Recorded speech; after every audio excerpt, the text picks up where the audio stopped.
মর্যাদা, শ্রদ্ধা এবং সম্মান প্রদর্শন করার একটা ক্ষুদ্র চেষ্টা করেছি মাত্র।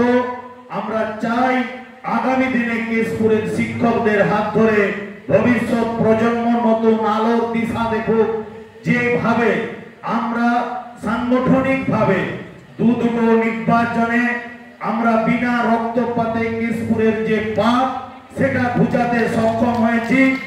আগামী দিন আপনারা যেভাবে জেলার শিক্ষার মেধা তালিকায় আপনাদের ছাত্র ছাত্রীরা প্রতিযোগিতায় অংশগ্রহণ করতে পারছে এবং রেজাল্টের ভিত্তিতে কেশপুর যেভাবে উঠে আসছে, তা আগামী দিন আপনাদের হাত ধরে আমি রাজ্য জয় করার স্বপ্ন দেখি এবং কেশপুরের অভিভাবকরা দেখে।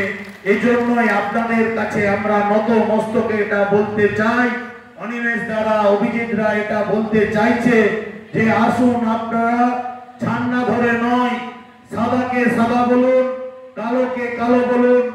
আমাদের মুনি ঋষিদের দেখানো পথে বিদ্যাসাগর ছিলেন একজন বর্ণ পরিচয়ের যেমন স্রষ্টা, নবজাগরণের স্রষ্টা, তেমন সংস্কারক হিসেবে যেমন সারা বাংলায় খ্যাতি, সারা ভারতবর্ষে খ্যাতি লাভ করেছে, ঠিক সেভাবে সর্বপল্লী রাধাকৃষ্ণনের যে উদ্দেশ্য সেটাকে যদি সফল করতে হয়, বিবেকানন্দের পথকে যদি আমাদের আদর্শ হিসেবে বেছে নিতে হয়, তাহলে আমরা সেই শিক্ষক হতে পারি যে সমস্ত মুনি ঋষিদের আদর্শ এবং মত আর পথকে অনুকরণ করে আমরা আবার বিদ্যাসাগর, বিবেকানন্দ, রবীন্দ্রনাথ, নজরুলের জন্ম দিতে পারি কেশপুরের মাটিতে।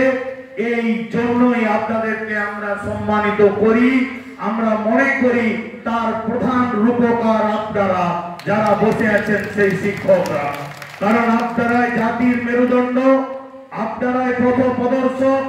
আগামী দিন কেশপুরের মাটিতে বন্ধ হয়ে যাওয়া রক্ত ঝরা শুরু হবে নাকি এটা ধারাবাহিকতা ভাবে চলতে থাকবে? সমাজ উন্নত হবে, সংস্কৃতিবান হবে মানুষ, ছাত্র ছাত্রীরা তাদের শিক্ষা দীক্ষা এবং অভিজ্ঞতা আর নিজেদের ব্রেনের কালচারের মধ্য দিয়ে এই কেশপুরের নাম উজ্জ্বল করাবে।